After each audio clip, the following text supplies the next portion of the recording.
La guerra tiene la capacidad de comprimir años enteros de trabajo teórico de ingeniería en apenas unos meses, cuando la necesidad del campo de batalla lo exige.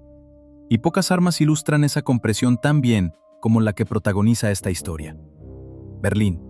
abril de 1945. Entre los escombros de un edificio de apartamentos, un adolescente del Volkssturm, apenas entrenado, sostiene sobre el hombro un tubo de acero con una mira rudimentaria.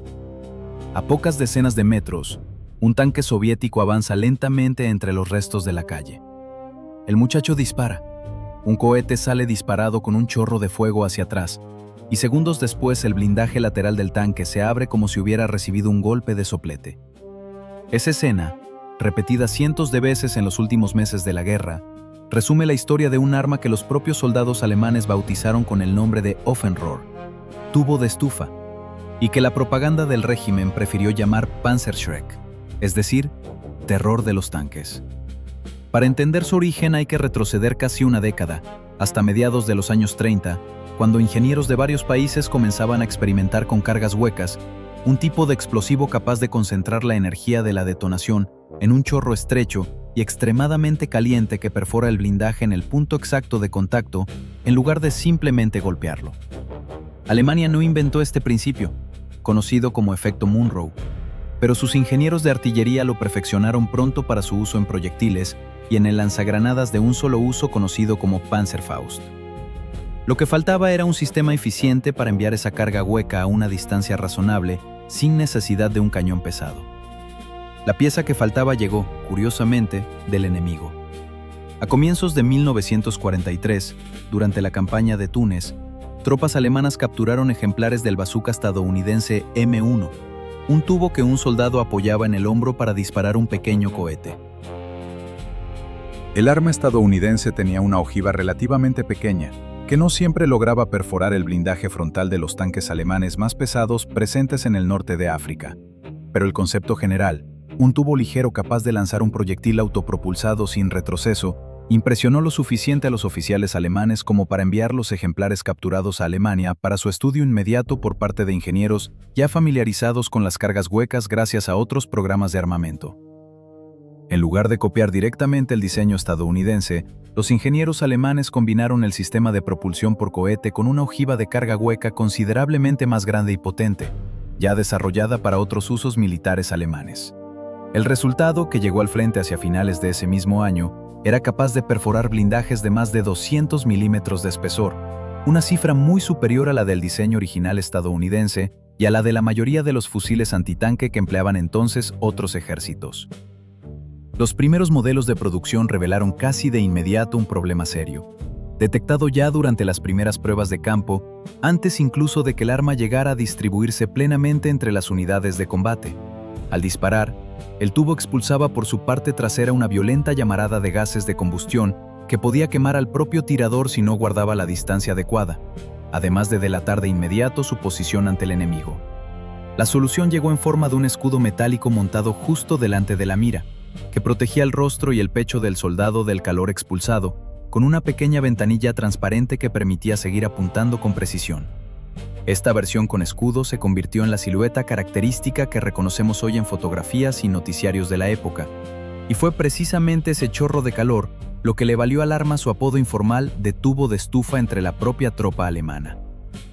El nombre oficial de Panzerschreck fue impuesto por el Ministerio de Propaganda, interesado en proyectar una imagen de arma temible tanto para elevar la moral de sus propias tropas como para sembrar inquietud entre el enemigo. Y en buena medida cumplió ese objetivo.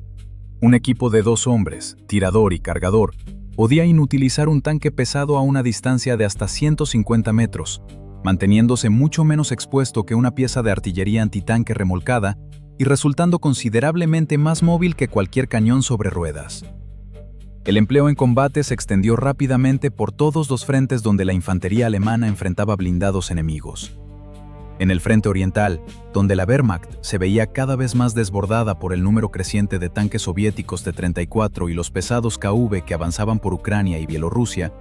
los equipos de infantería tendían emboscadas desde edificios en ruinas, zanjas de drenaje y líneas de árboles, apuntando específicamente al blindaje lateral y trasero, mucho más débil que el frontal fuertemente inclinado de los vehículos soviéticos. Solía trabajarse en parejas de lanzadores, con un equipo atrayendo la atención de la infantería montada sobre el tanque, mientras el segundo realizaba el disparo decisivo. Una coordinación que exigía calcular con precisión el momento justo y ponerse de acuerdo de antemano sobre cuál sería el vehículo prioritario. Tras el desembarco aliado en Normandía, en el verano de 1944, el arma encontró terreno especialmente favorable en el Bocage normando, esa región de setos densos y caminos hundidos que obligaba a los tanques aliados a avanzar por rutas estrechas y predecibles. Los equipos alemanes esperaban ocultos detrás de los setos y golpeaban a los Sherman estadounidenses y a los Cromwell británicos a distancias de apenas unas decenas de metros. Una realidad táctica que obligó a los mandos aliados a repensar cuán cerca debía acompañar la infantería a sus propios blindados en terreno cerrado. En Italia, a lo largo de la línea Gustav y en los alrededores de Monte Cassino, el terreno montañoso y los caminos estrechos ofrecían condiciones igualmente favorables para este tipo de emboscada. El capítulo más desesperado en el empleo del arma llegó durante la defensa del propio territorio alemán en los últimos meses de la guerra, culminando en la Batalla de Berlín en la primavera de 1945. Para entonces, las reservas de personal entrenado se habían agotado hasta tal punto que muchos equipos estaban formados por adolescentes de las juventudes hitlerianas y ancianos del Volkssturm apenas instruidos, que aún así lograban infligir bajas notables a las unidades blindadas soviéticas combatiendo desde sótanos, ventanas destrozadas y boquetes abiertos en los muros, terrenos donde los cañones de los tanques tenían serias dificultades para maniobrar y disparar con eficacia. Desde el punto de vista táctico, el Panzerschreck complementaba, más que sustituía, al más simple y barato Panzerfaust de un solo disparo. Mientras que el Panzerfaust era ligero pero solo resultaba eficaz a distancias muy cortas, entre 30 y 60 metros, el Panzerschreck, al ser reutilizable, permitía a los equipos abrir fuego a distancias considerablemente mayores y, si las condiciones de combate lo permitían, disparar varias veces seguidas. El peso del tubo junto con sus municiones y la necesidad de contar con un segundo hombre hacían de esta arma algo menos práctico para un soldado solitario que el Panzerfaust, pero a cambio ofrecía a las unidades de infantería una capacidad antiblindaje a media distancia que de otro modo no habrían tenido. Más allá de los dos modelos principales de producción, se probaron algunas mejoras experimentales que nunca llegaron a fabricarse en serie antes de que terminara la guerra, entre ellas intentos de reducir el peso total del arma y propuestas de un sistema de mira mejorado pensado para facilitar el cálculo de distancia a tiradores con menos experiencia. Ninguna de estas modificaciones tardías alteró el principio de funcionamiento establecido en 1943, y para cuando esas mejoras llegaron a considerarse seriamente, la industria alemana tenía problemas mucho más urgentes que perfeccionar un arma que ya se fabricaba en masa. El arma también influyó en cómo se organizaba la infantería a nivel táctico. Hacia 1944, la doctrina alemana asignaba típicamente un puñado de equipos de Panzerschreck a cada compañía, complementando en lugar de sustituir a los mucho más numerosos Panzerfaust de un solo disparo, entregados a los fusileros ordinarios. Este enfoque escalonado significaba que un tanque en avance podía primero enfrentarse al fuego de Panzerfaust en emboscadas de corto alcance al entrar en un pueblo o una línea de árboles, para después toparse con un equipo de Panzerschreck situado más atrás, listo para rematar un vehículo ya dañado o para golpear a un segundo tanque que avanzara en apoyo. Los informes de combate soviéticos y estadounidenses de la época mencionan con frecuencia este patrón de emboscada por capas, describiéndolo como uno de los problemas tácticos más frustrantes para las puntas de lanza blindadas que avanzaban por terreno defendido. Los testimonios de oficiales jóvenes que dirigieron este tipo de equipos describen una forma de combate tensa y casi íntima, muy distinta de los duelos de artillería masiva a kilómetros de distancia que caracterizaron buena parte de la guerra. Un equipo podía permanecer inmóvil durante horas en un sótano o una alcantarilla de drenaje, escuchando cómo crecía el ruido del motor y el traqueteo de las orugas, esperando el instante preciso en que el blindaje lateral o trasero del vehículo, más vulnerable,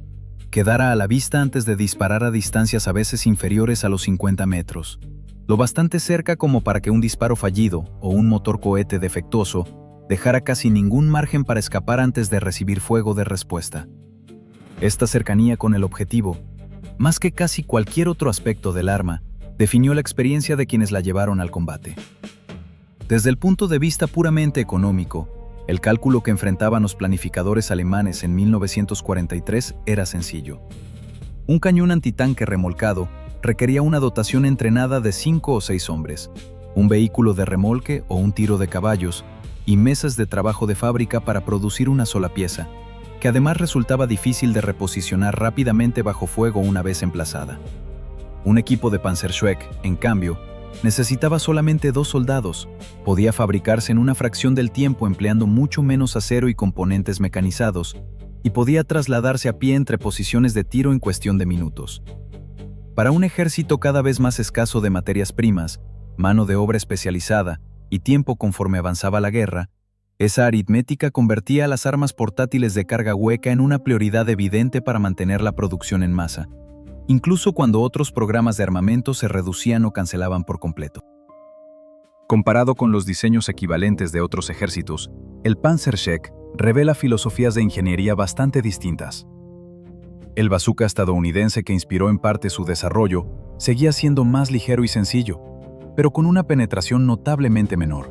deficiencia que la industria estadounidense terminaría corrigiendo con una versión mejorada de mayor calibre, influida en parte por ejemplares alemanes capturados.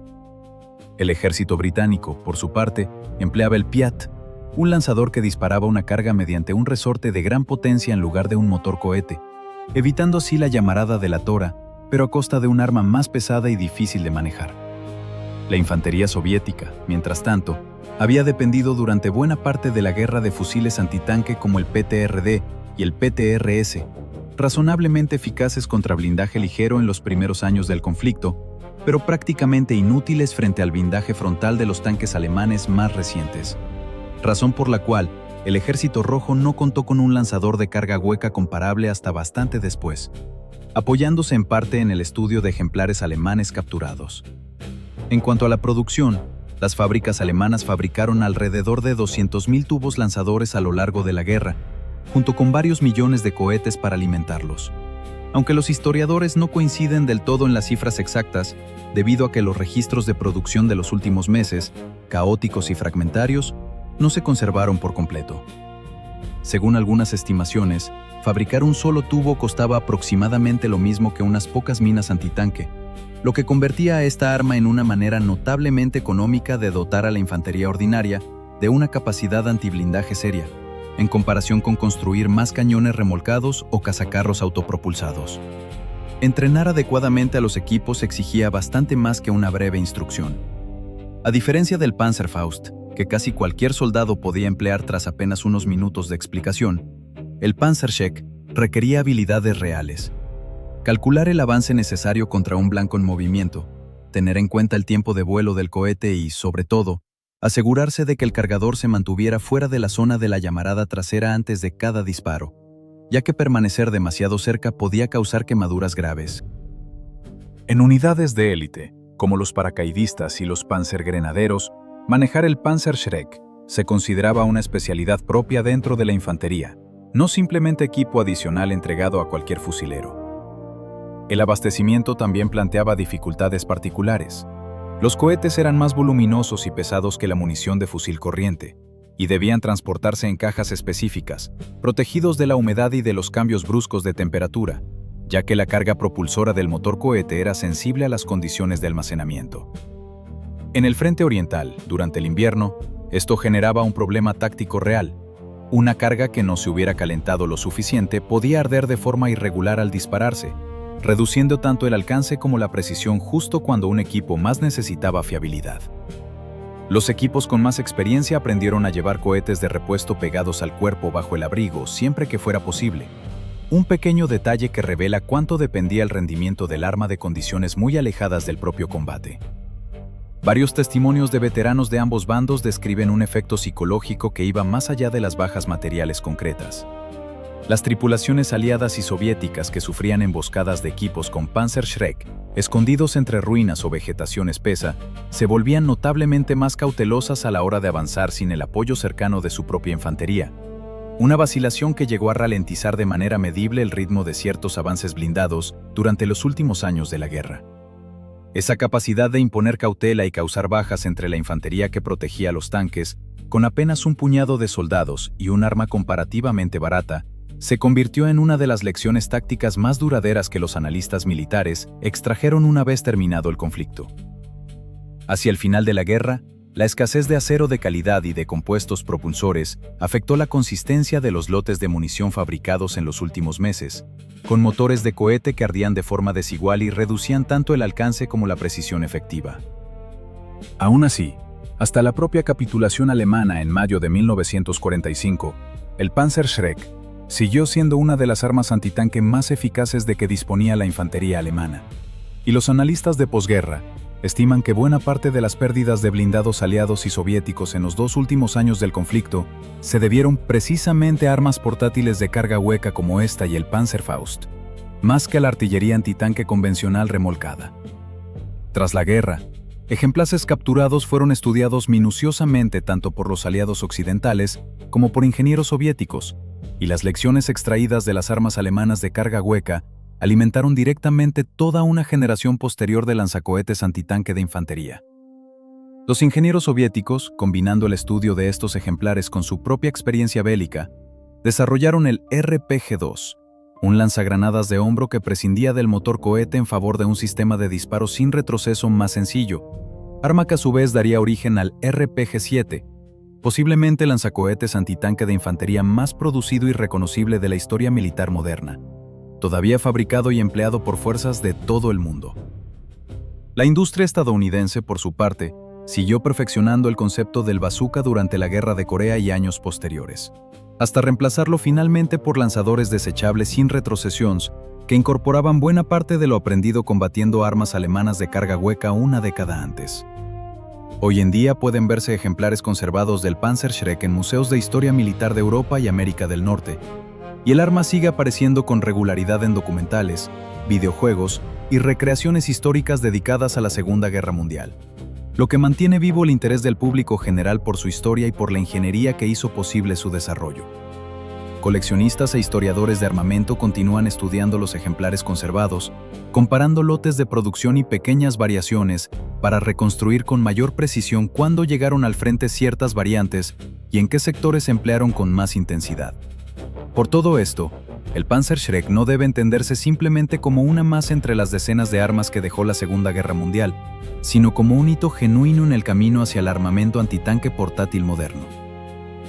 Demostró que un arma relativamente barata y móvil, en manos de un soldado de infantería corriente, podía neutralizar una amenaza que antes solo lograban contener piezas de artillería especializadas o blindados pesados propios. Un principio que definiría el diseño del armamento antitanque de infantería durante décadas y cuyo eco resulta perfectamente reconocible en los lanzacohetes que hoy siguen empleando ejércitos de todo el mundo.